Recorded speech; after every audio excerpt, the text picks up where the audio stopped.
तेरी यादों का तेरी याद में निहा तेरी यादों का तेरी याद में निहा तेरी यादों का तेरी याद में निहा तेरी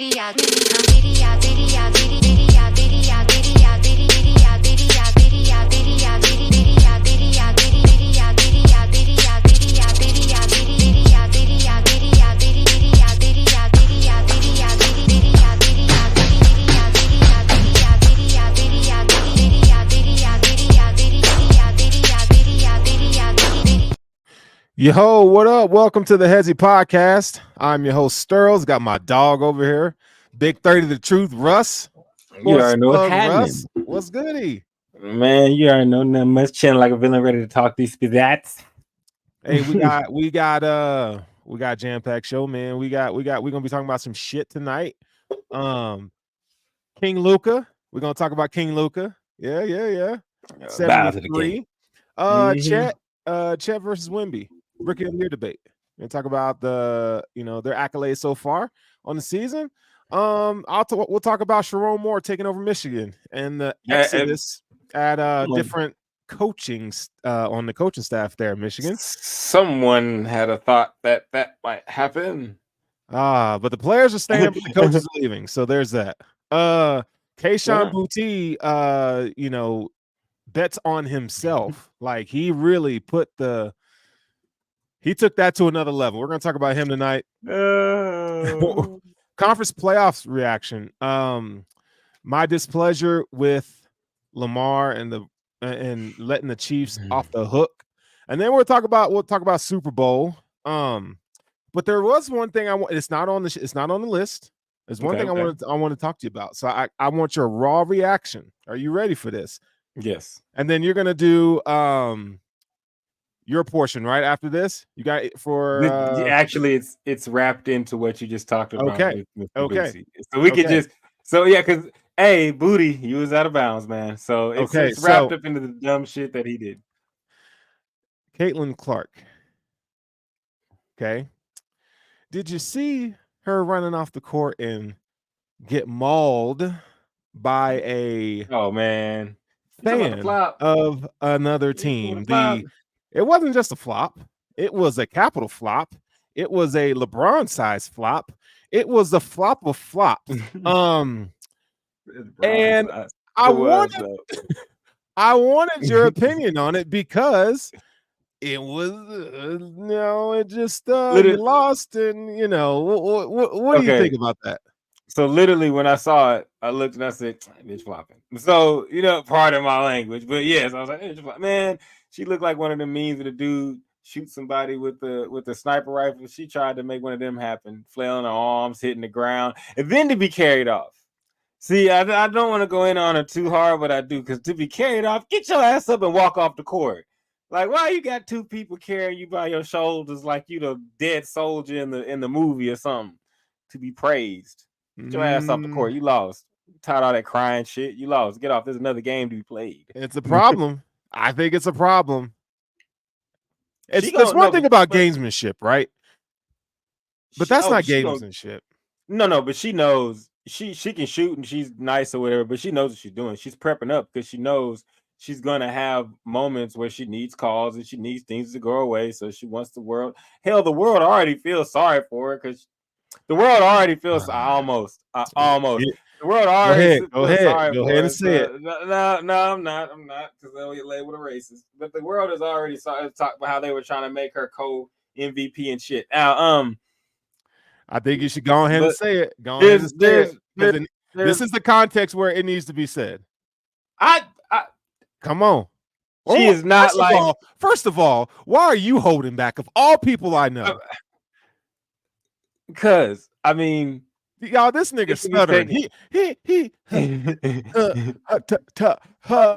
it. All right, fuck it. They're gonna come for me anyways. Everybody feels sorry for her already because she's a little white girl that can shoot, but she plays basketball in the nigga sport. So everybody feels sorry for her anyway. So that's off top. So that's one reason I really don't give a fuck. She's prepping herself because she knows she's gonna either have to play South Carolina, LSU at one point in time, and she's gonna have to get the world against these niggas. Because that's the only way I was gonna beat these niggas. Is it the world's against these niggas? And so, I mean, will I say she's like a sinister being, like in the background saying like, ooh, I'm maniacal. I'm like, no, I don't think she's that. But I believe any smart human being is going to realize that, oh, the refs and everybody like me a little bit more than you. So let me go ahead and get this yucked up, get everybody to fall in love with me again. Because if everybody wants me to go to the championship again, which I don't think Iowa has the team that can do so, I just think that she shoots lights out. Yeah. Then they're going to need every call that they can get. So, like, yeah, it's just, we live in a world where people want equality, but they don't want equality. So when you say what I just said, people can be like, you just hating on her because she's a girl and she's white. No, I'm not hating on her because she's a girl or because she's white. I'm hating on her because she's a flopping ass motherfucker. And she needs to get up and walk the fuck off the court when you lose a game and not try to have people feel sorry for you after a loss. Because after every loss that she's had, I believe she tries to make the world feel sorry for you. In the words of the young man from North Shore High School that walked in on one of the other schools after they lost and he was crying in the locker room, shut your crying ass up. Get out of here. Another game needs to be played. We don't have time for this. I really I hate how people are trying to like be like, oh, we need to get like support for man. Shut the fuck up. She lost. She got knocked over in a court storming. When you lose and someone's storming the court, get the fuck off the court. Yes. One, they're storming it. Two, because you lost. Why are you on the court anyway? You're not getting an interview tonight, Caitlin. You lost. So like, yeah, I think it's a bunch of bullshit. And later when it comes to roost, people are like, why is she getting all these calls? Well, she failed. And it's one thing where if you're in a game, I get it. Like it's part of its gamemanship, whatever you want to call it. But when the game is over, obviously over, like you said, people are storming the court. What is up? It just goes to show, and I hate to be this guy, but it goes to show the intent of the character of the person. You know what I'm saying? Like, and people don't want to say it because, Caitlin Clark is who she is and whatever. Like, she's a great basketball player. They're taking nothing from her. But this is a girl who she likes to showboat. Like, she likes to talk her shit on the court. And rightfully so. You have a right to do that, right? I just feel like your composure needs to be better, and you can't do that. Like, and get carried off the court.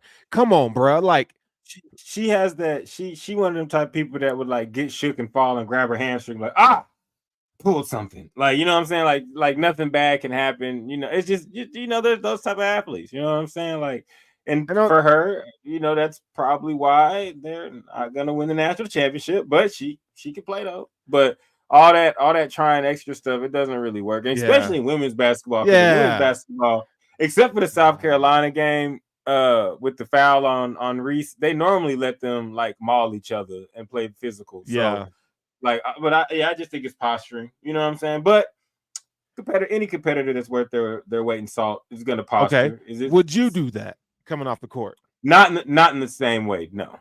That's what I thought. So yeah, I'm just not a fan of that. I'm a fan of Caitlin Clark, but I'm not a fan of that. Like, she lost some points from me on that, just from a character standpoint. Like, it's not necessary. You're not in the game, but we'll see how it transpires. I mean, she has caught some flack, and when the video came out, it's an obvious flop. So, but she's balling on the court, man. That doesn't change. But I just feel like, come on, man, be better than that. We're gonna see. Okay, so King Luka. King Luka. Yes. 73 points against the Hawks. Now, we talked about Joel Embiid giving 70 to Wemby, and we had a heyday with that. Luka killing the Hawks. And so I want your opinion on that, but first, let me give it some scope. So, you had Jason Kidd after the game talking about how, like a performance like that, I mean, like, Luka's better than Dirk at this stage in his career, which I agree with.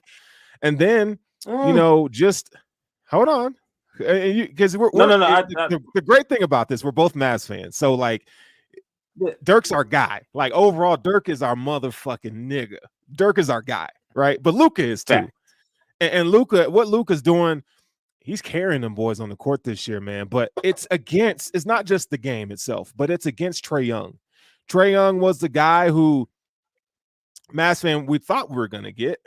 Right, we thought that, and then they made a trade, and we get Luka, And Trey when they came in the league, there's always been this comparison thing between the two. So, and he's an Oklahoma guy, so I know you love Ice Trey. I fuck with him, but there's a lot that goes into that draft and how I feel about Luka and felt about Luka, and can I explain it? So please do. All right, bet. So because like one of my homies gives me flack for this all the time. He's always like, "You never like Luka," and I was like, "You're fucking right." Like, so to everybody that puts me on the side that didn't want to draft Luka, yes. Who did I want to draft? It doesn't matter because all of it was stupid. You know what I'm saying? No matter who you name, if it's not him, you're fucking stupid. So yes, I wanted to get somebody else, but the reason behind that was, by the way, I'm glad I'm wrong. He is the first of his kind.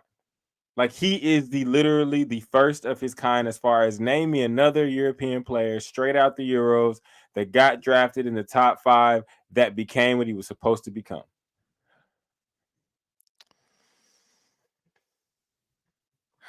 That's a tough one. There's not one, and I want anybody in the comment section, anybody, go find one. Don't find me a guy that got drafted late, like Dirk or the Ginobili later. That's a tough one. Like, that's a tough I'm talking about the Mario Hazonias of the world. What's the dude that played in Toronto for all them years? Bargnani, like all those. I'm talking about like all these. So at the time, my logic was, if he's gonna be the first, he's gonna be the first somewhere else, because I'm not gonna risk that. If you tell me 100 people that walked through this door and died, I'm not gonna walk through that door. And if you happen to get the one super nigga that can survive what goes through that door, then you win. And so I'm glad that my team picked him, because you know what I'm saying, I'm happy to have him, and I think he is the best out the bunch, and I think that he is, one of the top players in the league. But the other part of it, besides the 73 and the Trae Young of it all, is we just get to it. He's not, he's skill wise. Yes, skill wise, watching basketball, can he hoop? Would you like in a game of like 25 or just hooping wise? Yes, he's got more skills on the basketball court than Dirk Nowitzki, but accolades wise and team leadership wise and sticking it out for fucking over 12 years, you know what I'm saying, doing everything, having to deal with the ins and outs of owners not finding players to fit you, all those type of things. No. See, all that matters. You know what I'm saying? Like when you talk about who's better, but if you're talking about just like flat out skill, like who do you want to play with on 2K? It's Luka. So during that game, and it was a historic performance on so many accounts, but he had a 91.2 true shooting stat. That's a metric used to calculate efficiency for shooting, and that is the most efficient game of anyone who scored above 60 points in a game in NBA history. So, I mean, just like, it wasn't just a 73-point game is what I'm saying. No, like, it's how he did it too. It's how he did it, man. And he was talking about a guy who's not uber athletic, but he wins with smart. Can I say something real quick to that though? Because and you know this too, he's not uber athletic, but you don't have to be uber athletic. You just have to be athletic enough. And that's as far as like what you want to do on the offensive side of the ball. Now, defensively, you got to be uber athletic because you got to be able to match up with different types of people, like Sean Marion or something like that. But like for Luka, when people say he's unathletic, I kind of don't like that, because like, but he's not. No, but he's not though. You know what I'm saying? Like it takes mad athleticism and coordination to be able to hit step backs like he does. It does take athleticism and coordination to be able to get the passes off he does. He does, when he does want to, he does go through the lane. Now, I'll tell you when I hear someone say he's not athletic, I think of Joker. That's like, Joker ain't, when you see Joker dunk, it's on accident. His hand accidentally hit the rim on a layup. Like, you know what I'm saying? We've seen Luka rise up and dunk on people. And if you're not athletic at all, you won't be able to do that. You know what I'm saying? So I get what people mean. He's not nigga athletic, so I get it, but he's athletic. You know what I'm saying? Like he can get the job done for sure, and he can blow by you. No, he can. Like, no, look. When you talk about athleticism, let's be real. We think a guy who's the first person that comes to your mind. Andre Iguodala. Jordan, LeBron, Andre Iguodala, especially when he was with the Sixers. Vince Carter, sorry, not Vince Young. T-Mac. Yeah, Anthony Edwards. right? Sterl Swift, like freakazoids. Sterl Swift. Martin. I saw a dunk highlight tape of Sterl Swift the other day, by the way, and that dude was unreal. Yeah, you know what I'm saying? Like Kenyon Martin. Like when I think of athleticism like that, I think of guys that make you go, like I could never in my life think about doing that. But now, like when it comes to like when people say Luka Doncic is not athletic, they make it sound like he's slew-footed. But they make it sound like he's slew-footed and can't get around. You know what I'm saying? No, I get that. I don't feel that way about him, but when he has a baseline athleticism that if you put his athleticism on anybody else in the NBA, it doesn't work. And my point is he's got the frame. Yeah, he's got a thick frame. LeBron. You're a freak athlete as well. Pause. I said a thick frame. You know, it happens. You know what it is. You know what I'm saying? Nah, but the way he plays, is he not one top 5 smartest players in the league? Like, yes, he has to be up there. As far as guys that are the leader of their teams, he's number 1. Well, number 2. Sorry, Bron, again. But man, fuck these old niggas. I'm sorry. Like, you still hooping and you might get it done, but I'm speaking in the realm of the guys like what we're going to be speaking of later. So, like, I'm not speaking of the old guys. So, yes, LeBron, you are still the smartest player in the league. But as far as guys that are not already, you know what I'm saying, solidified in the pantheon of basketball, he is the smartest player in the NBA. Now, the thing about the 7 thing is cool. He does it efficiently. The bad thing about it is he only won by 5 points. And it's not his fault that he's so good that the ball has to, like, the usage rate thing is pissing me off. Like, it's not his fault that he is so good with the ball in his hands that it needs to be there like 90% of the time because he's going to make the right play. I think it's on the Mavericks to try to get him some shooters that are going to he just needs guys that just shoot. I don't care if you can dunk. I don't care if you can do a bunch of dribbling. Can you shoot the ball and it going? Can you Kyle Korver this bitch? You know what I'm saying? Like, can you get me some Reggie Bullock? Reggie Bullock was one that we did have. He wasn't making it. We need him back because I see that when he did miss, it was a lot less than guys like Tim Hardaway. Like Tim Hardaway, I believe had, let me look at this. He had 13 points. He played 32 minutes and he went 3 for 12 from the field. So I love the performance, but that also speaks to the greatness of Luka at the same time of him getting buckets. If you watch the Mavericks and we're fans, he's a pass first guy.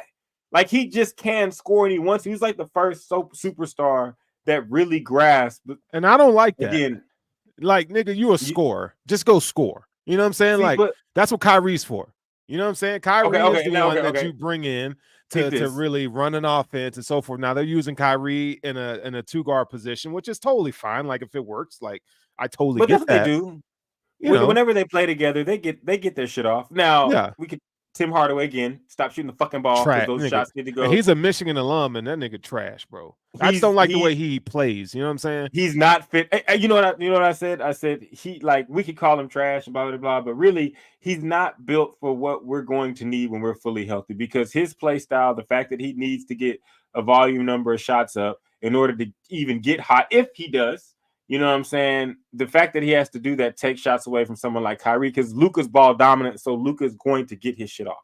Like, he's going to get his shit off because he's in control of the whole thing. The problem is when Luka's like, all right, let me swing that bitch to Tim Hardaway, and Tim Hardaway dribbles 3 times and throws up a shot instead of rotating that bitch around to Kyrie, that's when we run into problems. And the whole defensive thing, but that's a whole other conversation, you know, in a whole nother area. And he's been that way since Michigan, so I mean, it's one of those things that's just extremely frustrating to watch as a Mavs fan, seeing a guy that just has the green light. I would say the same thing. You know, I watch a lot of Nuggets basketball, and Michael Porter Jr. is the same way, but he gives you more on the defensive side of the ball. But you know, exactly, and you know that in the playoffs with the defense, you know that he's going to step up to his role. Right. Like, he's going to be like, whenever Joker or Murray's having an off night, I will get you 25 to 30. Yeah. Like, I'm certified. I'll do that shit. So you can live with the up and downs of him in a season because that's what young players do. But Tim Hardaway's in his 30s, I believe. You're not a young player. You're a veteran. And now, like, you should be able to do your job.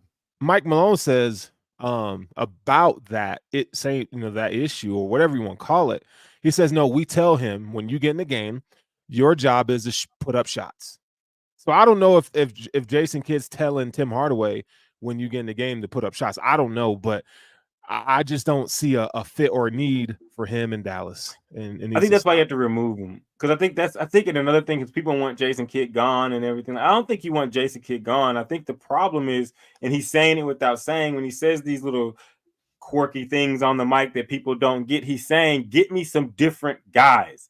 Like these guys that you have cannot run my system. Like people want to focus on the fact that the Dallas Mavericks got rid of Jalen Brunson and bringing Kyrie and want to act like, oh, they don't seem as good. No, the problem is in that trade, the whole microcosm of the Mavericks roster and how it was built to perform with a ball dominant guy like Luka got exploded. On the defensive side of the ball, we had a guy in Dorian Finney-Smith, which it doesn't seem like it's that important to a lot of people, but when you watch the Mavs, he was the voice of the defense. He made sure that people got where you need to be. He spoke out loud. Dwight Powell, get your ass over here. The ball's going to come off the rim. He's coming from the corner, getting extra defensive rebounds and hustle, and has a lot of that type of play. That's why the Heat won him. You know what I'm saying? Like the type of hustle plays that you need when you already have stars. We got a bunch of guys that can play basketball, but we don't have a bunch of guys that are going to look up. We need some guys like PJ Tucker. I'm not going to shoot the ball but 2 times this entire game unless they leave me wide open and you pass it. I'm playing defense and I'm rebounding, because we got 2 guys that can go for 30 apiece, and in the playoffs when it breaks down and slows up, they're going to have the ball anyways. And on top of this, Josh Green has taken a step forward, and he looks like a guy that could take the 3rd position when it comes to trying to get buckets. And I love Lively. It's so just the fact that so true. I really hope that they pull the trigger and try to get Kyle Kuzma and Daniel Gafford here. I think that'd be a perfect. I think the problem with what people think of Kyle Kuzma is we're gonna have to deal with his outfits. But the way he plays basketball on a organized team, he's exactly what the Mavericks need. He plays tough defense. He can hoop. He can hit. Dude, nigga, we got to deal with them outfits. He just zesty, bro, zesty. Yeah, Zoolander. Hey, ain't he though? He be having that blue steel, don't he? He be going to the game like Zoolander. Nigga, hey, when he came in that mug with that fucking pink sweater, bruh, that baggy. I understand fashion, like you want to express yourself, but that nigga, I don't understand fashion, himself, bro.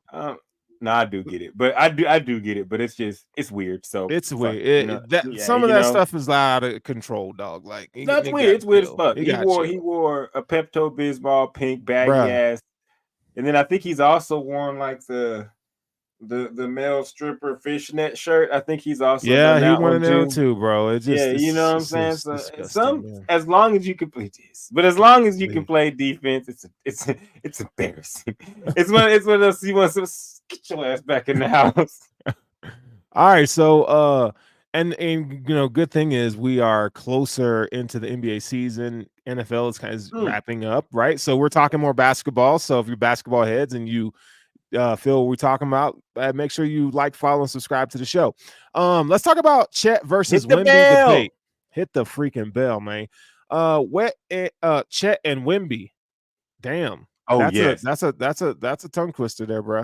Chet and Wemby, that's what she said. How first of all, how do you feel about a player in Chet Holmgren who didn't play his rookie year, but comes into the, you know, he's healthy, he's playing. You're not really a rookie, bro.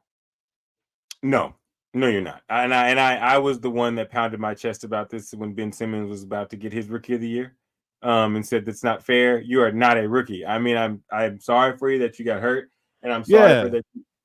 Excuse me, and I'm sorry for that you did not get to experience your full rookie season at all. But you're not a rookie at all.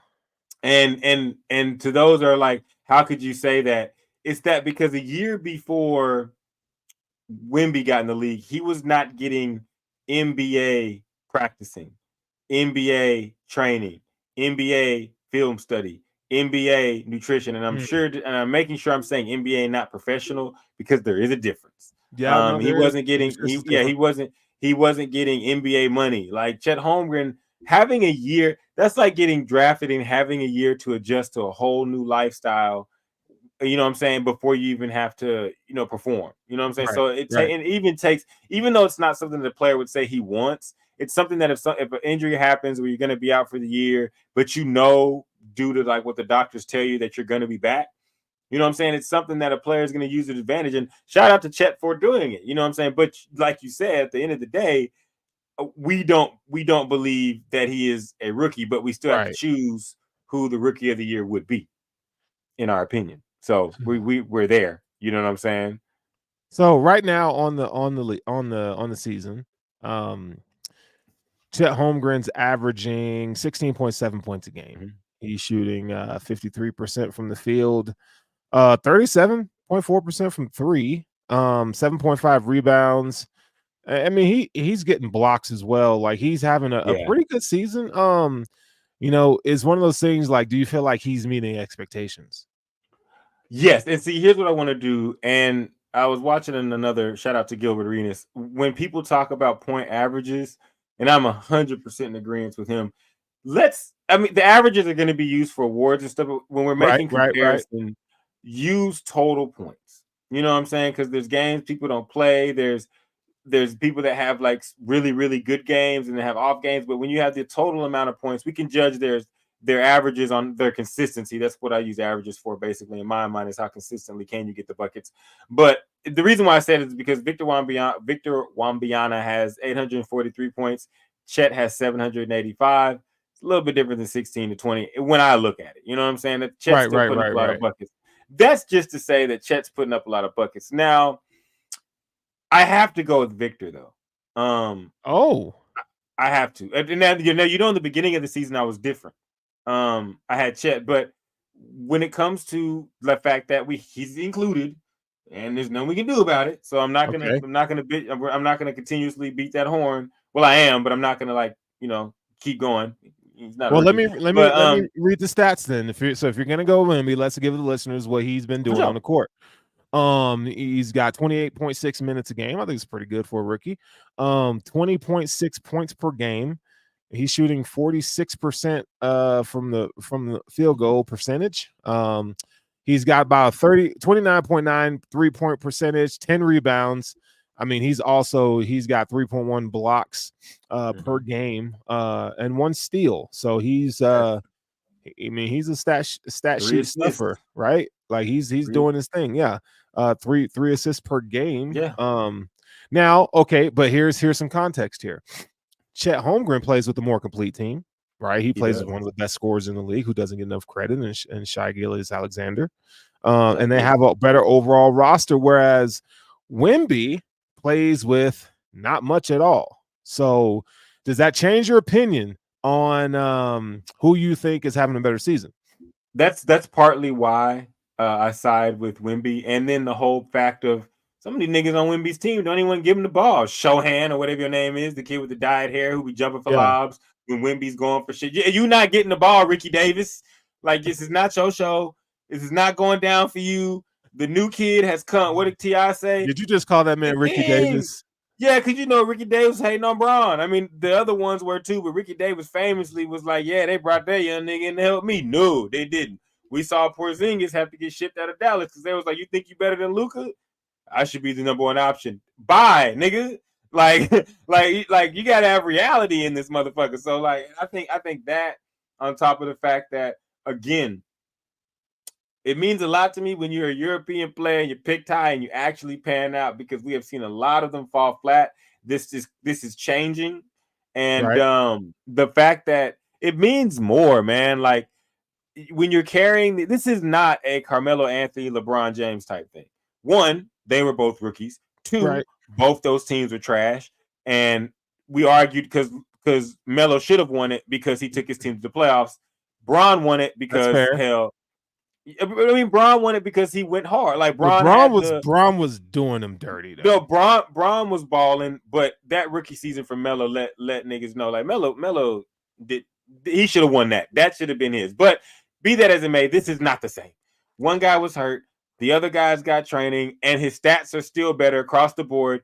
When they brought Victor Wembanyama over, did we think he was going to? We were told these things, but he has delivered on what we told. Now, he hasn't exceeded expectations to me, like someone like LeBron did when you were like, damn, nigga, like, we wanted you to do this and you doing this. Like, You know what I'm saying? Like, but Victor's a guy that they said he was gonna be a motherfucking creature baby, and he is. He's doing sham gods at 7'6".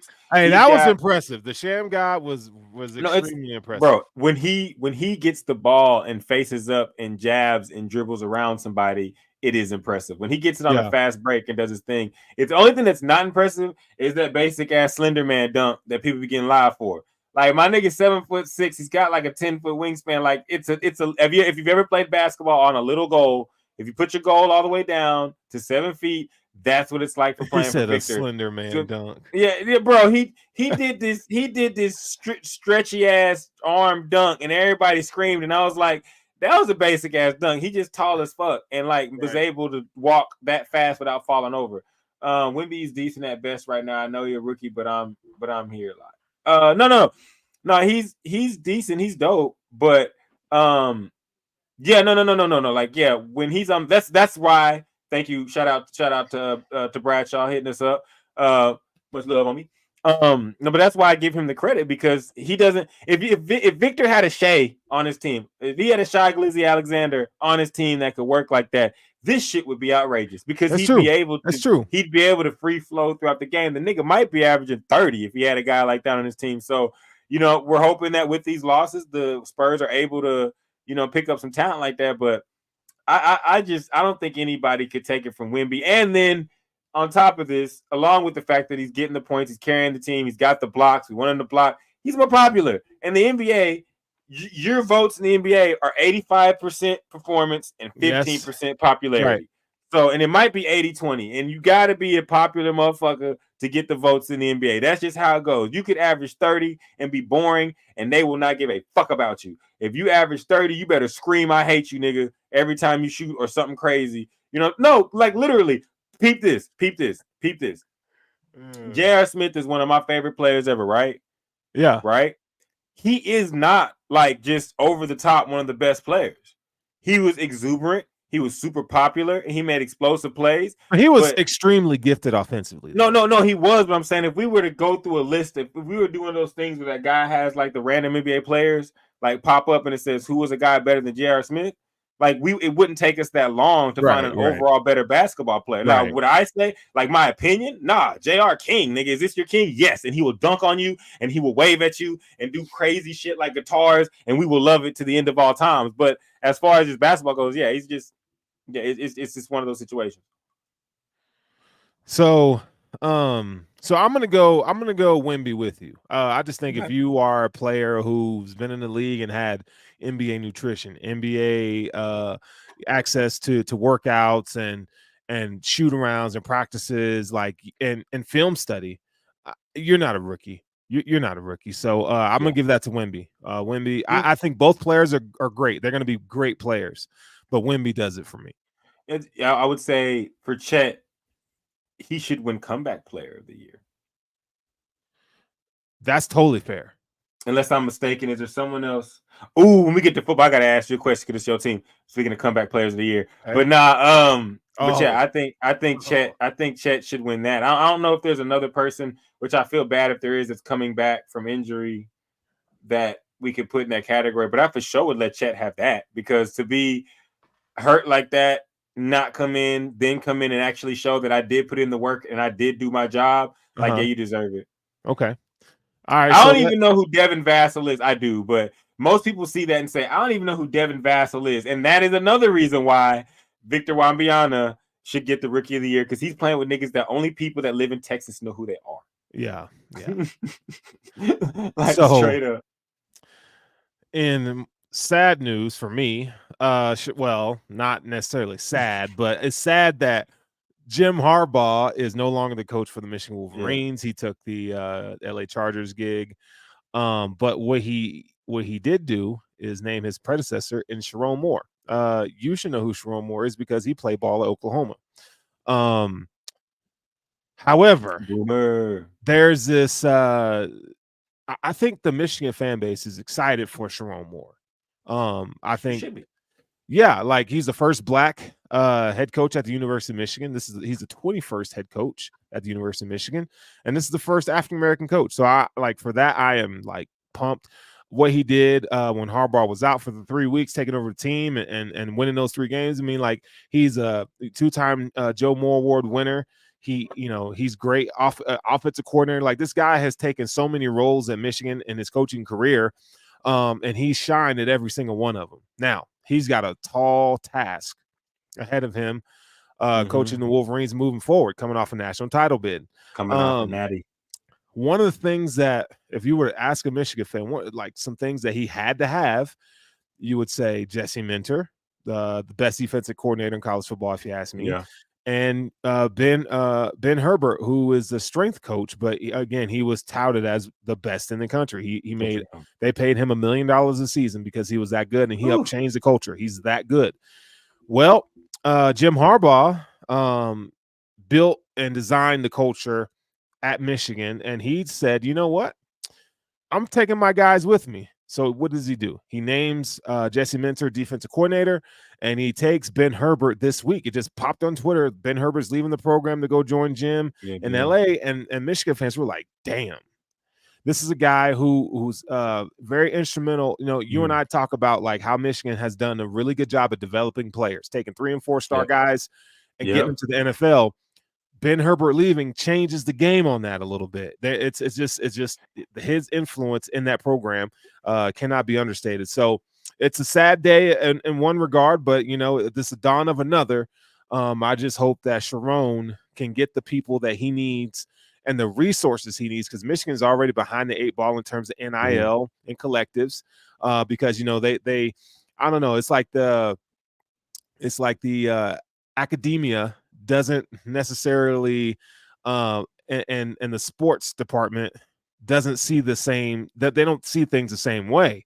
And so Michigan also were like, well, we'll just rely on the name of Jim Harbaugh, right, and his scouting acumen and so forth to get players in and develop them. So, but now that's gone. So there has to be a pivot. You see Ohio State spending $13 million this offseason, players in the transfer portal. What's Michigan going to do? Well, first, one thing is, I will say this: Michigan's not at this point is not that type of program, and that's fair. That is fair. No, that is fair. It's sad to say for those that want that type of program, you just won the national championship. So a lot of people are not going to be willing to just say, let's just go do it the money route when they just saw you win another, even though it's stubborn and you can yell at them, we don't have the same coach. They're probably not going to do that. With that being said, though, on the bright side of these hirings, of hiring more, even though that trainer's gone, and even though that coordinator's gone, you have a guy that's left in place that knows what's supposed to be there.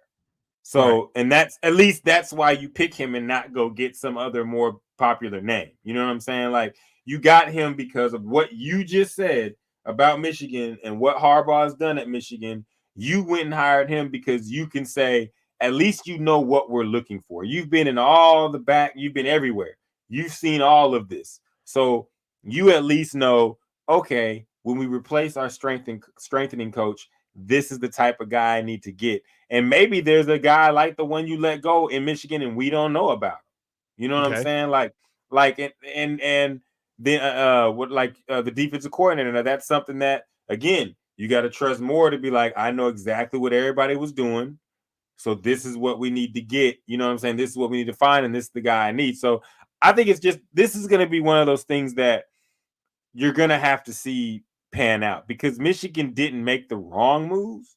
It's just they didn't make an explosive move, because like you said, if you get a new coach and players start leaving and you're not known for a big NIL program, how are you going to reload? So I got another question for you too.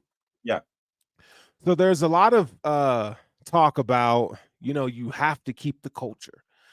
Jim built the culture, and Sherron Moore is the guy that can just he can carry that culture on. Again, we don't want to lose the players that we have. Yeah. Here, tell me this. I'd rather have the right guy than have a culture. Like, the right guy is going to bring the right culture. So they talk about, well, he brought this championship culture to Michigan, but Jim Harbaugh's gone. He's not a guy that you could just replace. I feel like, I told you a guy that in Michigan fans probably think I'm fucking crazy when I say this, but I told you, I would love Urban Meyer he brings a championship culture, and he's going to bring some of the brightest minds coaching staff. And we can say all we want about Urban. All we want about Urban. But Urban is a guy, just like Jim, who's won everywhere he's gone except for the NFL, right? Like, yeah. So do you think that, let's run it back with what we got because we're afraid to lose players and so forth? Or are you just get the right guy? Now, Michigan would say they got both, but I say, I don't know about that exactly. See, but that's where I say that's the decision that has to be made. Because if you believe, because you remember I was saying, Moore might be the guy, and you were saying, I don't think he is. And I think that what this is going to prove to tell us is, man, we got to wait and see. Like, this is not something that you can just say, all right, I'm for sure. It's something that you got to wait and see if it blossoms. Right. Like, you got to have faith in your pick. As if this is your Michigan, if you're Michigan, if you picked him not knowing if he was going to be able to use the culture that you've already had with Harbaugh and continue it and continue to recruit and continue to make players better, you're stupid. Right. You know what I'm saying? That was just a bad, like, if you set up and said, do you think he can carry on what Harbaugh's done? And like most of the people in the room said no, and someone still said sign off, then the person that's signing off on things isn't going to have a job in 3 years anyway. You know what I'm saying? So, you know what I mean? So, like, I think it remains to be seen. I like the hire. I tend to like it when college programs try to keep themselves how they've been, especially if it got them, to a good place. But we've seen that fail over and over and over and over again in college football. I mean, we've seen both ways fail, but we have seen where, someone says stick your hands off the baton and the guy getting the baton drops it, fumbles it, and falls over and smushes his face. You know what I'm saying? Yeah. So, and it's not that I don't like Sherron Moore. It's just the lack of experience. Like, I just would prefer someone with more experience, right? Because I mean, he's gonna how much patience, is he gonna have with the fan base or with the athletic department or Ward Manuel and these guys? Like, I don't know. I mean, I just hope they really rally to give him the resources he needs to be good. Here's what Michigan's going to be able to bank on. They won a national title, and it's going to be hard as hell to win one from this point forward. Absolutely, I agree. These next national titles until we're gone or until they change it again are going to be the hardest ones to get with the 12 team. You know what I'm saying? So for at least a good 4 or 5 years, you're going to lean on, can I make the second round, third round of the playoff? You know what I'm saying? That's right. What's going to, like, people are going to be able to live off that, you know what I'm saying, for its time period. So I think that's going to also change the way that we look at it, because college football is solely based on, can you go undefeated and can you win the natty? Like, you know what I'm saying? And those days, I think, are over. They're over. They're over now. They're done. So, like, we're going to have guys that are really good coaches that may win national championships with close to 500 records. We may have teams that go in there with 2 and 3 losses, you know what I'm saying, that win. You know what I'm saying? Because not only are we talking about the fact that your biggest rival spent $13 million and got some dogs. They might have got the best player in the country and the kid from Alabama. You know what I'm saying? You also Caleb have Downs. Yeah, Caleb Downs. You also have the growth of the Big Ten and the Big 12 and the SEC. Right. But mainly the Big Ten and the SEC are now huge. You know what I'm saying? So teams are going to lose. If you think that teams are going to go through these conferences and be like 12-1 again, or 12-2, or 10, and you know what I'm saying? No. Like, your favorite team's going to lose 2 or 3 games, buddy, because your favorite team is going to have to do things like, I believe, like, Alabama's got to play like Texas, and then Georgia, and then LSU, and then Oklahoma, and Tennessee's got to play like Oklahoma, and then they got to play their rivalry game against Florida, and they got a backdoor with like South Carolina, and then they got a backdoor. So, you know what I'm saying? Like, these schedules are going to be brutal. You know what I'm saying? So I think that is going to help more in the fact that he's not going to be looked at like, yo, we need you to go like undefeated or lose 2 games your first year. Like, you can lose 2 or 3 games. Now, I do think the main thing that he's going to need is going to be going into the next season to see how he recruits. Because right now he's living off of, you guys know the system. We're bringing back the same thing. Hurrah, let's go. Recruits we got. Now, if he comes out next year and bums it out and nobody goes to Michigan got to go back to the drawing board, and they have to do it fast. You know what I'm saying? Yeah, they got to get real with the NIL, man. It's one of those situations where you're going to have to pay to win these titles. You're going to have to pay. Like, it's less about your program and what you've been able to do in the past. Teams are going to have to put up or shut up. So your boosters and your regents and all these things. Okay, Okay, Josh, simmer down, dog. Damn. Simmer the fuck down, nigga. We just won a natty, okay?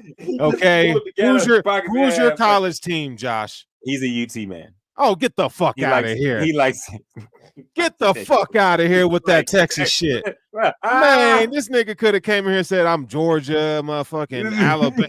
Man, get that weak shit out of here. Dog, come on, nigga. Joshua, welcome to the program. Hey, thanks for watching the show, but nah, you're gonna have to fuck off with that. I was gonna say, to all those, again, hit the like, subscribe. That's what's different about our show than everybody else's show. We will interact with you like your niggas would. Before you get to the booty, what you call it? You're totally right about Michigan. Got to spend that money. You got to spend that paper. And the colleges that are gonna try to do this weird shit that people do is like, well, we're gonna be, old fashioned. You're gonna lose. You're gonna fucking lose because they're going where the money is, and there's no reason why they shouldn't. Because as a kid in high school, some of these guys may not even want to go pro. Some of them may just want to get that bread while they can and get the fuck out. And this is a way for them to do that. And that's no shade to the players that want to do that. In fact, that makes it better for guys like me and Sterling that like to grade NFL guys coming in, which we're going to be doing in some weeks. But that makes it easier for us because we get to know, okay, he's just here for the money now. He's going to play his ass off and he's going to be gone. But yeah, Michigan, sign them checks. Y'all spent like 13. Oklahoma spent a shit ton of money. Like Texas has spent a shit. Like, nah, you got to spend to win. You got it. You think do it. You think Alabama's keeping the players that they have kept by being frugal? No, please. They've been paying people for a long time. I mean, it's not a new thing at all. I just know how people talk about Ohio State like they spent 13. You think that when them players started jettisoning and leaving from Alabama, they did like any nigga. Let me buy you some gifts, baby. Yeah. You want a car? Stay a little longer. Yeah. I know you don't love me the same, but drive real nice here. Wink, wink. You know what I'm saying? Hey, I got you. You like Corvettes? You like Corvettes? I got two. Yeah. Oh, you like Lamborghinis? Okay, can you get 1,000 yards? What's your favorite color, son? Yeah, exactly. And thank you. A good one. Colorado is another one. Deion is doing just that. Deion's son is saying, "Hey, leave your school." Deion's that dude outside of the club just picking chicks off they nigga. Like, hey, what's up, baby? I got more money than him. I'm flyer than him. Like, that nigga weak. Broke ass nigga, come fuck with me and come get with a winner. I got some motion. Hey. And you know what they doing? Hey, them players is, hey Deion. Hey, you talk about a nigga with power that can sit up there and tell. I mean, I'm not trying to be sideways on this, but tell them white folks what he need, and they gonna fucking jump. And they are gonna jump. They are doing it. Absolutely. But they're smart too. They're smart. They are funding this. They are funding it. And they got the fuck out the way. And he out here like Iceberg Slim. Nigga, you want to make some money playing football? And you want to go do some other shit. You know what I'm saying? Now, the caveat to this is, which is why I love Deion, because Deion the type of guy to look at you and the guy to give you the $100 bill when you grab it, he get a real tight grip and look at you in the eyes and say, now you know this comes with something. now you know. You don't perform, I'm gonna treat you like everybody else. Right. Take the money now. Hey, shit. I love what Coach Prime doing, man. Coach Prime. I love it. I love it. He's legit, though. He's legit. All right, so let's talk about Kayshon Boutee betting on himself. What a story this is, man. You're talking about a guy who won, like, bruh. I think I had higher hopes for him as a prospect coming into the league. Oh, all of us did. Right? Like he just showed I don't know, he just showed like, yo, this is a LSU guy, like he has it. And it's like dude was undrafted and he's in a wasteland in New England, no quarterback, so it's like they're not going to be able to develop him the way he needs to be. But I guess my nigga was hungry because my boy was just got popped for gambling, dog. The NFL is hungry and investigating him. Okay. He was charged with multiple accounts arising from gambling under age of 21. So he put bets on himself. He put bets on his team. And LSU. Yeah, and not only that, but boy, he placed 8,900 bets between April 6th, 2022 and May 7th, 2023. Bruh. Okay. And he kept betting. Okay. Now, the numbers, not only was he betting, but the nigga was winning. He was winning the bag. Okay. First of all, this is a level nigga, of you nigga. This is a whole level of you got all the answers. Bro, that Fox, nigga zipped. Go ahead. Bro, he zipped up his nigga suit and went all the way in. That nigga went Facts. all the way in. No, one, yes, always gamble on yourself. Always gamble on yourself. No, now, although this is stupid in this situation, I will say, like, you bet on yourself, so that's a good thing. Now, if he was betting on the other team and point shaving, we have a whole nother situation. But I just want to talk about the bet that he like. Say he lost like an 8-leg parlay because he didn't get his stats. Come on, my nigga. You can't fail the test when you got all the answers, bro. Because you know when he filled that bitch out, he looked at the little bit. He said, "Hey, cat, shit, I know what the fuck I'm doing." Click, click. Right? He probably looked, click. Like you can't be the reason you lose the parlay when you the one making the bets for the team you play for. Like that can't happen. But that 8,000 bets is crazy. Again, I'm gonna bring this back. You know what I'm saying? 1-800-GAMBLER. If you have a problem gambling, please call that number. Because look. The proof is in the motherfucking pudding. And to all the sports people, I want to say this, Sterling. To all the sports people, if you play a professional sport or you are in high level Division I athletics or high level athletics anyways, don't bet on the sport you play on and don't bet on anything that they tell you not to bet on because they will find you. Now, there's probably a way that you can get around this. Like you could probably find somebody and get a burner phone and then be able to call them and communicate them or only meet in person. There's ways you can get around it. If you want to know ways to get around it, call me. Shit, I got plenty of plans. Well, this ain't the place or the time to give away something. Fuck 12. Now, I will say this though. This is like it's stupid to do this in his situation. Now, maybe if he's gonna get cut, like nah, but booty, this is booty. Ain't it though? Ain't it? No pun intended, or is actually intended. They call very, very much. They call. Hey, you know what? I ain't gonna talk about Michael Jordan, but I know he was betting on some of his shit. You don't get that. You don't. But I believe a lot of players. Look at this though. Let's call it what it is. If you a nigga and you doing this shit, when it comes to a white man's money, you better quit fucking playing. They gonna find you out. They're going to find you out. And they will punish you to the highest extent of the law. They will skin your black ass. Bro, you could murder a white nigga daughter. That nigga would be like, we might be able to get out in about 5. You take a white nigga. Not fucking up my pocketbook. You take a white nigga money, you going under the jail. Nigga, fuck his babies. His money's his babies. Well, they say you did the wrong thing. You can fuck my wife, but you're not taking my money. Facts. And what used to piss off them all white cowboys in the movies more than anything when they cheated in cards. When you cheat, if you cheat a white person in gambling, they will kill you, my nigga. Yeah. Like a nigga may want to box or make a deal unless it's dice. If you shoot dice and cheat, you got a death wish, nigga. But in other types of games, like you cheat, a nigga might let you off. A nigga might say, man, give me a watch. No, a white man's gonna pull out that shank. I got you, shit. Yeah. God damn it. You ain't gonna play. You ain't gonna do me like that. You know what I'm saying? So like, nah, he fuck with the wrong people money. I just think that it was really, he has a gambling addiction. Yeah, I will say that. 8,000 bets, 8,900 that we know of. Nigga, that nigga has easily had over 20,000 bets. We know of, bro. Like Michael Jordan, hold my motherfucking beer. Like at least Mike understood time and place. Mike said, I got a gambling problem, but I gotta wait. This nigga said, I'm gambling. And we ain't even talking about a nigga that gamble like that is shooting dice. He's shooting dice, but shooting dice is a wonderful game. But anyway, he's shooting dice. Oh. He fucking playing cards. RP takeoff. He playing cards. He's doing everything. Like I imagine, because I believe Michael Jordan was this nigga. He probably flipped some quarters with the light skin albino nigga in the movie. Oh yeah, in the movie. So like Michael Jordan was. Oh, yeah. Booty was a guy that walked in the room and said, "Shit, what y'all betting on?" He don't even know the game. Yeah, I can look. Booty the type of dude that you could pull out a wad of cash and say, "Hey, my nigga, you ever play chickens?" And he would be like, "Nah, what's that?" I don't even know what chickens is. I made that shit up, but Boutee would play it. I could make some shit up on the spot, and he would play it for $100 a round. Like, he just got a gambling addiction, and that shit is serious. You know, and with the advent, help, man. And on top of this, you know what else? With the advent of sports betting in America, we're seeing that a lot of Americans have fucking gambling addictions in various ways. Bruh. Like, we are, and I say we because I might be a little bit of one of them.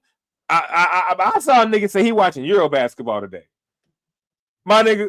That's called degenerate status, bro. Euro I see niggas bet on rugby. I have bet on tennis. I have bet on golf. I have bet on rugby. I'm not gonna lie. I bet on cricket. I don't even know the fucking rules. I don't even know the rules. The shit just said minus 132, and I said, ooh, no, nigga, y'all ain't getting that. Like sometimes I go on Prize Picks and just bet the lesser on the niggas I don't like. You know what I'm saying? Hey. Like legalizing betting in America was like the greatest worst thing ever. Like, you unlocked the door to all of us degenerates that will bet on anything and everything. I would, Sterling, if we was at the lake, I would bet you I could feed more bread to the ducks than you. Dog. I'd be like, count them. But yeah, Josh, man. Thank you for that. He says, did the math. That's 22.7 bets every day of the year. This nigga didn't have a Sabbath. But is there anything? Rest what? Is there anything this nigga did? Like, he was probably, there's nothing. What this nigga was hungry. This nigga was hungry. Name anything that's healthy to do 22.7 times a day. God damn. Nigga, anything. There's nothing you can do 22.7 times a day that is healthy. But nigga, take a break. Nigga, you have a problem. He was probably betting at practice. While betting at practice, he was probably put a bet in. I bet you I make this catch. I bet for Sunday too. You know what I'm saying? Like, boy, he was on it, dog. Is that 8? And that's, bro. 8. I want to know. I wish you would just come out and tell us, like, that we know of. That's before they started caring, because they don't care till you start winning. You can make, let me tell you this, people, if you make 8,000 bets, no matter fuck if you play for the NFL, NBA, if you losing them hoes, they don't give a fuck. Right. Keep losing. That nigga was winning. And when he started winning, they said, hold up, wait a minute. Why are you winning so much? You've got some background, like, information. Yeah. I think you. Oh, yeah. All right. So let's pivot to conference playoffs. Okay. More NFL talk we got here. So, man, we had some stinkers, dog. I mean, they were both good games. No, but say it about the teams a lot. Disappointments, man. So we about to get on some niggas' ass. Let's get on. Where you want to start? Let's start with the Ravens, dog. Let's play the blame game. Because you know me, I told somebody, I said, shit, Lamar, I love you, but if you do it, if you whoopee cushion, I got to get you like I got my nigga Dak and Lamar. I will say this. There are reasons why that game looked like it did, and you did catch a pass by yourself like a super nigga. But my nigga, Isaiah Likely is not Randy Moss. When he puts his hand up, you do not have to give him the ball, bro. You do not have to give him the ball. Now, I will say this. Which was pass interference. Which it was, but shit, they didn't call it because you shouldn't have thrown that motherfucker. That's like asking for a foul shooting on 4 niggas. No, nigga, you shot it over 4 niggas. What happens.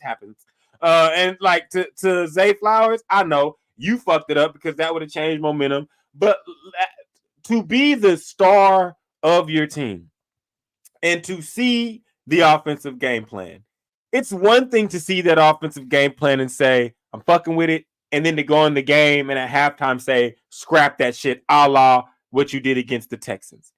But to go out there against Pat Mahomes and they run the ball more, you handed off the ball 6 times. And yes, we could blame Monken and blame the offense, but damn it, Lamar, you got to look up and either there's 2 choices you got to make in that situation. Yeah. You got to make the fucking throws and the plays, or you got to tell your coach, my nigga, let's run, or wait a minute, Sterling, I just forgot this.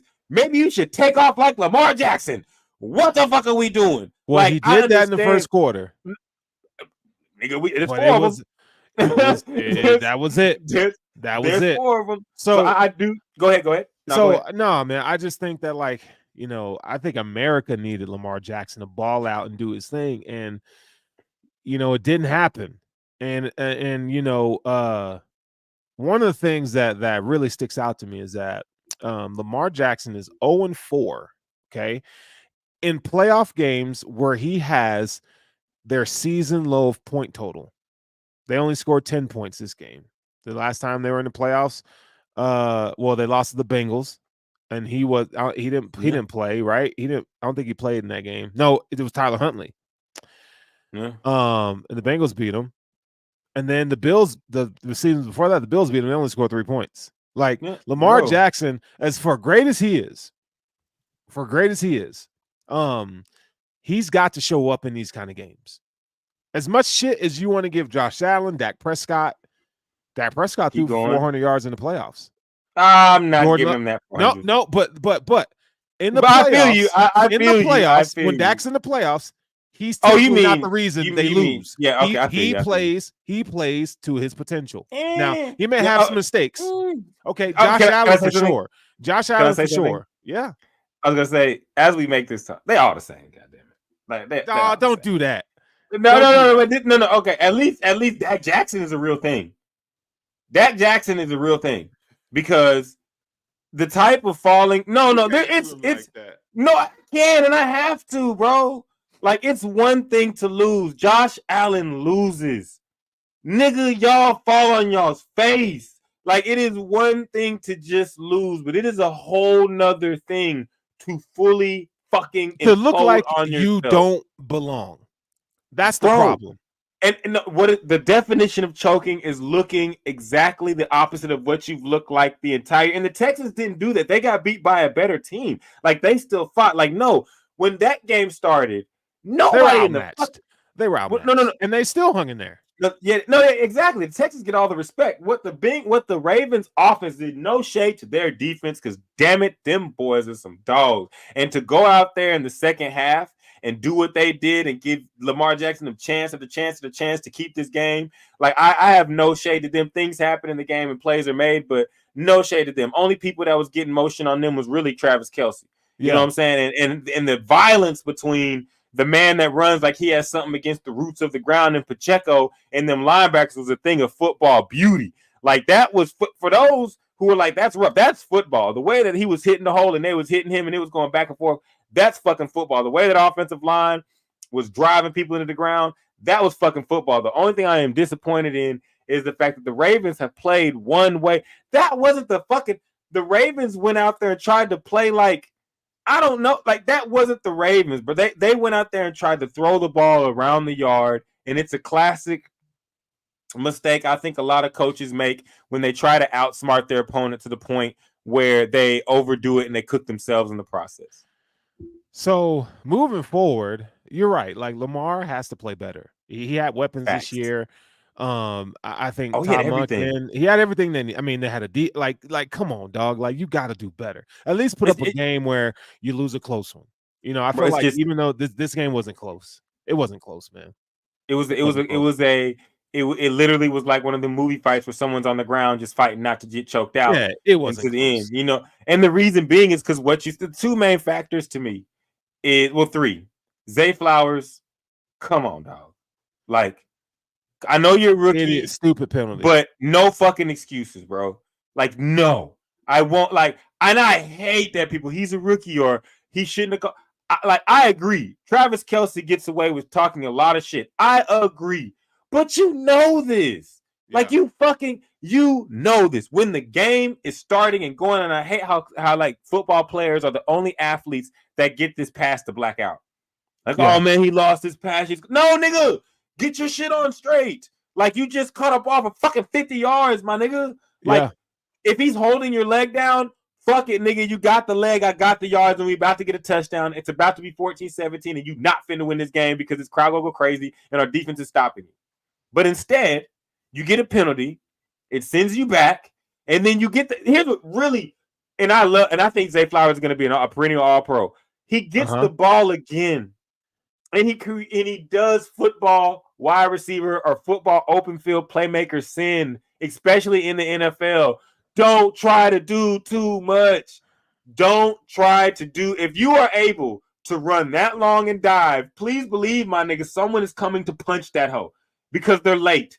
And that just so happens the nigga that was coming to do it was Ladarius Sneed. Let's give him a little bit of grace. Just because he's a rookie, he's got to learn that shit. No. Come on, dog. He's a rookie. He's a rookie. It's football. No, it is. It is. But High stakes, man. High stakes. Guys don't think.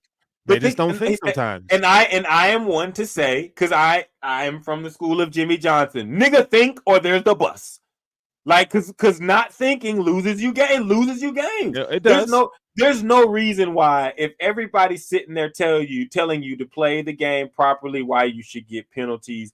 I mean, mistakes happen, but I mean dumb penalties. Like, yeah. Now the fumble, the reason why that one to me is like, bro, it's because, dog, like, you have Lamar, you have and you have the run game. You have, if you don't score right here, it's okay, bro. It was unnecessary.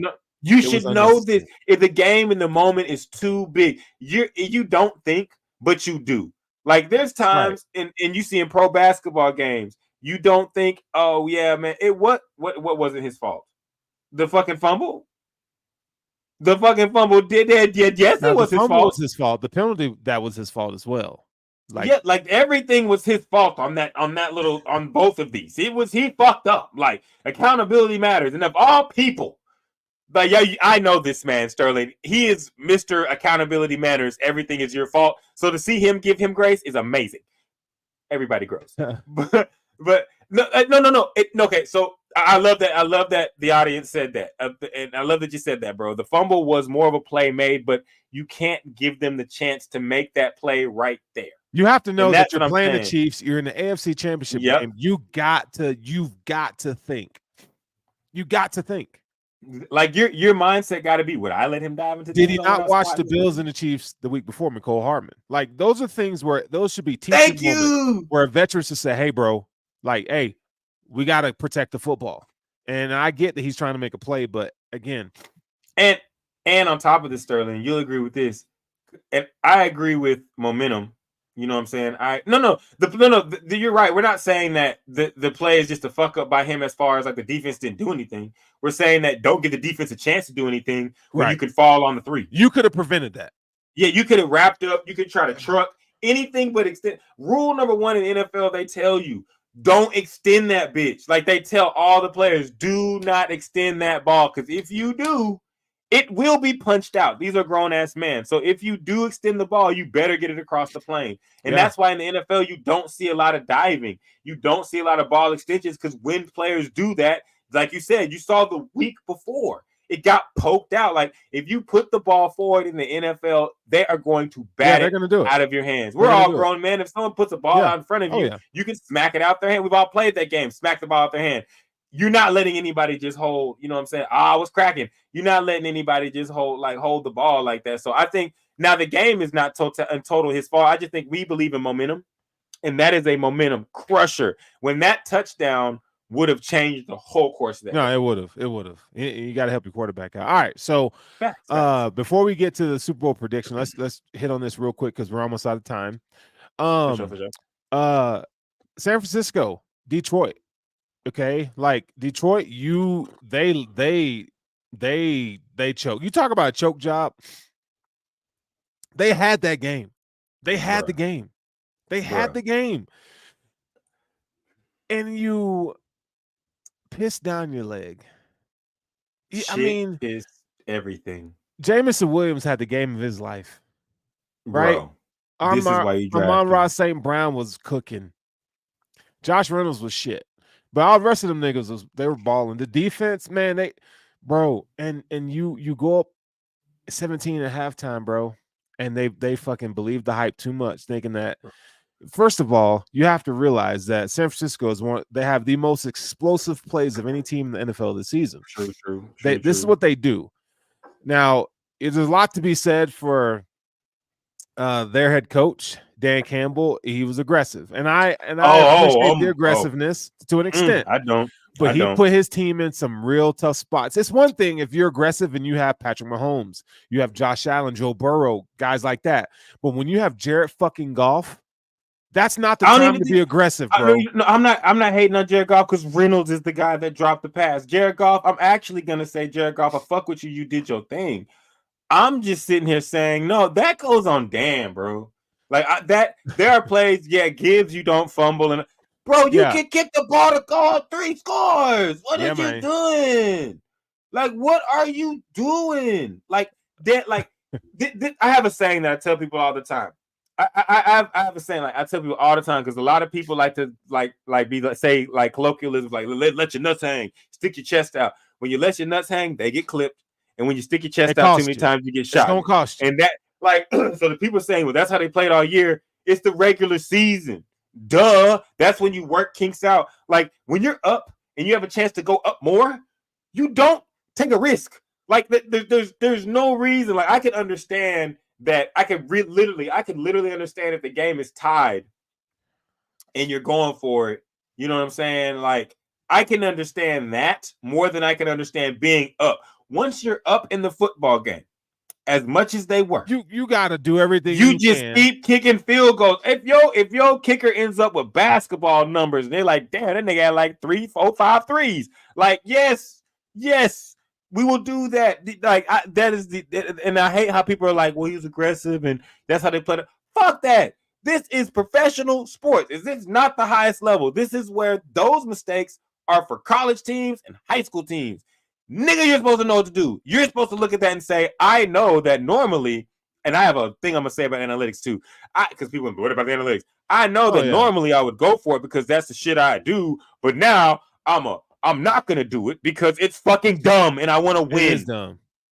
Like, so, go ahead. I feel like in this situation, man, like, I think the aggressiveness is what got them to where they are, right? But I think it's just balance. I guess, like you said earlier in the show, like, anything you do 22 times in a day is just it's imbalance. Like, and I think he was too much for the analytics. When we say that. Yeah. And they jacked off a fucking chance to play in the Super Bowl. They just did, bro. Detroit Buffalo style. Segways. These niggas just jacked it off, bro. They blew it. And to blow it to a team that has to have their running back be the focal point.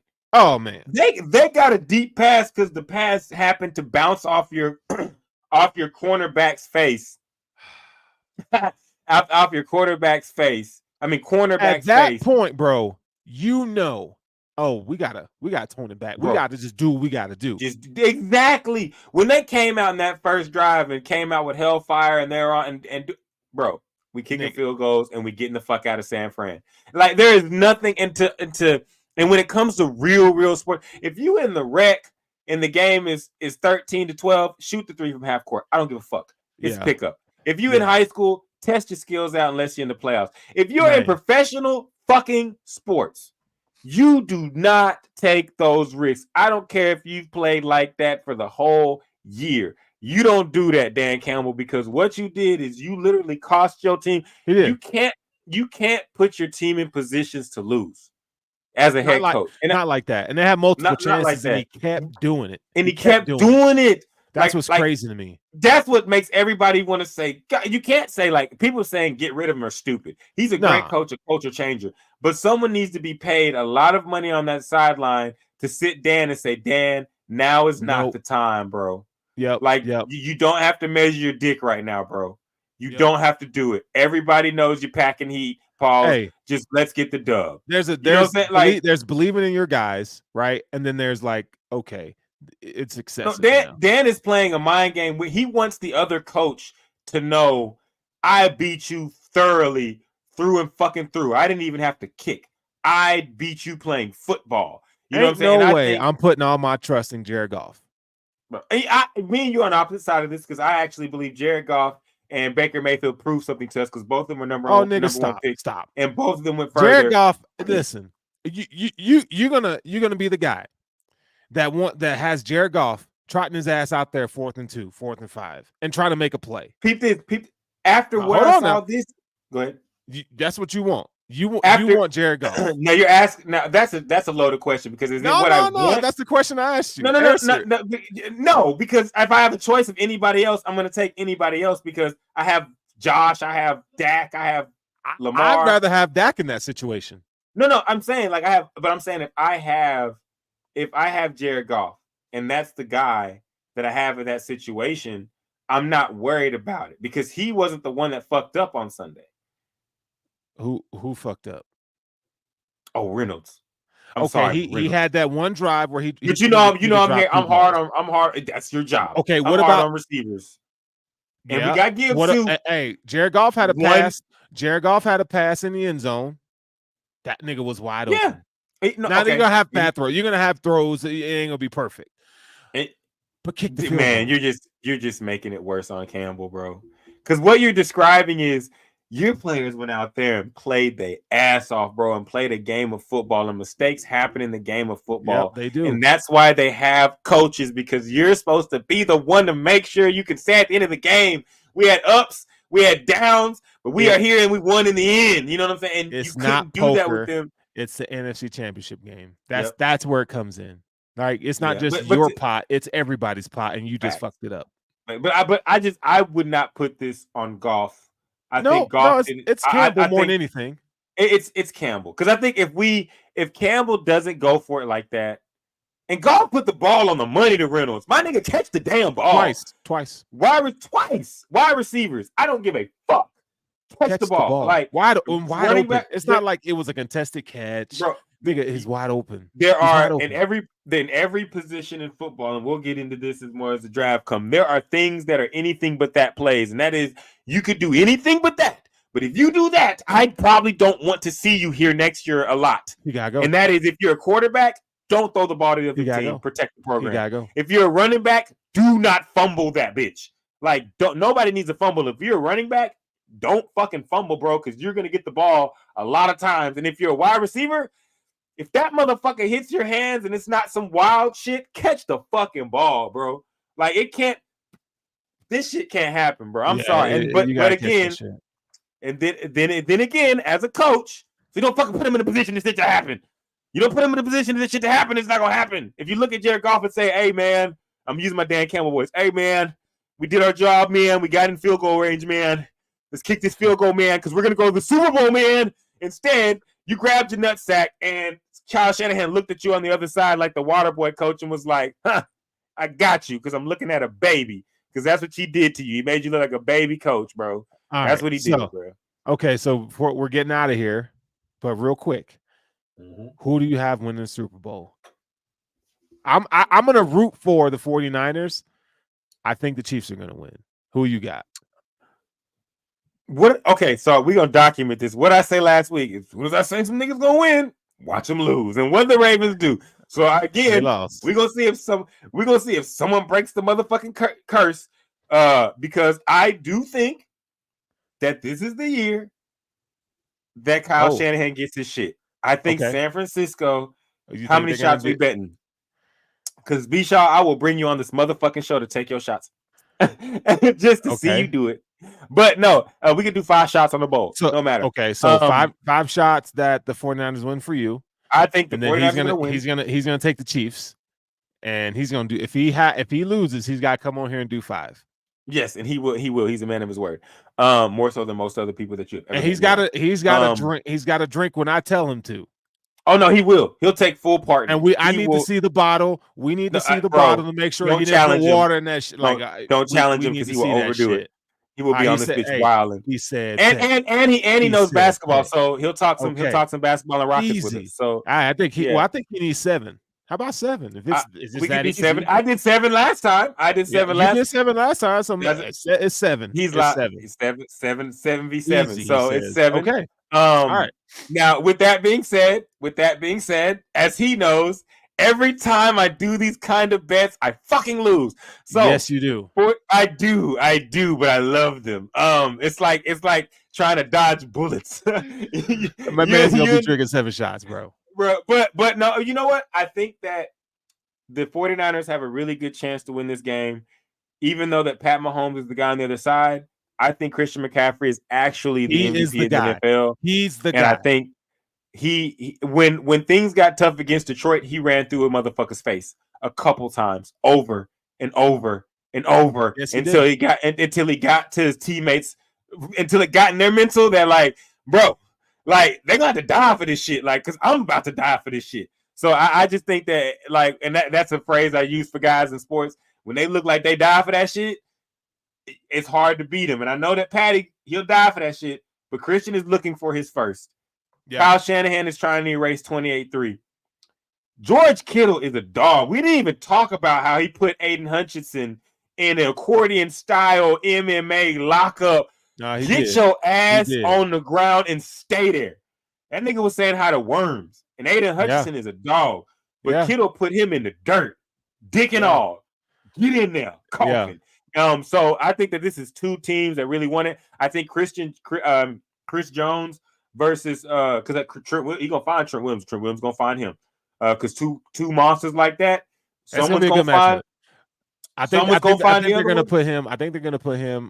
Charles Omenihu towards ACL in this game or in the NFC Championship game. So I think if you see Jones, I think you're gonna see him more rushing from the interior than. I know. I said, but they're gonna find each other because on one of the times the 49ers are gonna say, "So you gonna come from the inside?" I want to see that. Right?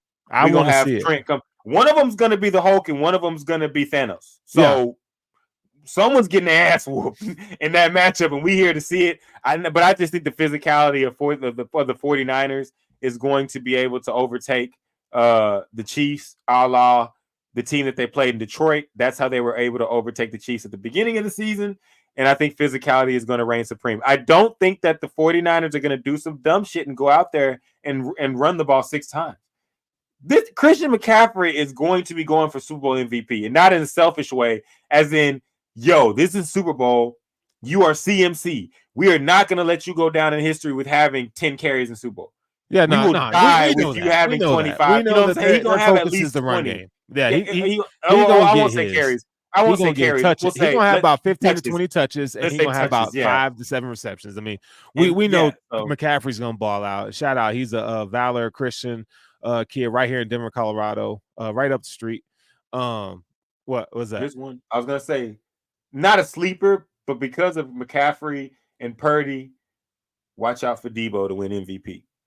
Well, Debo's got to be healthy. He's going to be. Yeah, he's got to. I mean, come on, he has to play. Turadol is a hell of a drug. They're gonna. It's gonna be a good game, man. I don't want to see the Chiefs win. I think we're all tired of it, but I think that. Huh? I'm not so much tired of it. I just think I'm tired of it. Okay, I like the social experiment of the fact that we have people that don't even fucking know what football is, like that are just being thrown into this shit. But I think the world is tired of Swift. And peace out, y'all. I think the world is tired of Swift and the whole Kelsey Love drama. And I know the world would throw up in their mouths and swallow it and throw up again if they saw them kissing in confetti. Which maybe it's a sinister nigga in me that kind of wants to see that, so I can say, you have to see love, but nah. I think San Francisco's gonna fuck that up. I think San Francisco they're just three times. They've failed. I don't know. They lost. Then they lost to Patty and them. They have been back since. Yeah, they lost. That was they've been the NFC right? They've been like 4 straight NFC championships. That was the first one. 3. They've been 4, lost 1, and been hurt the other 3. Yeah, you know what I'm saying. So like they're healthy now. Like I think San Francisco is. We'll see how it plays out, man. But again, we're wrapping up the show here. You got shots to do if the 49ers lose this game. They don't win. So you best be hoping that this is a good Super Bowl, which will take place not this Sunday, which is a Pro Bowl, but it will take place next week. So that is it, folks. Make sure you follow, subscribe to the Hesi podcast. Me and Russ will be back next week. I don't know what we're going to talk about. We'll find some shit to talk about. But we're going to do our thing. But hey, wherever you are, make sure you have a great fucking weekend, man. And we love doing this shit. And we up out of here. तेरी यादों का तेरी याद में निहा तेरी यादों का तेरी याद में निहा तेरी यादों का तेरी याद में निहा तेरी यादों का तेरी याद में निहा तेरी याद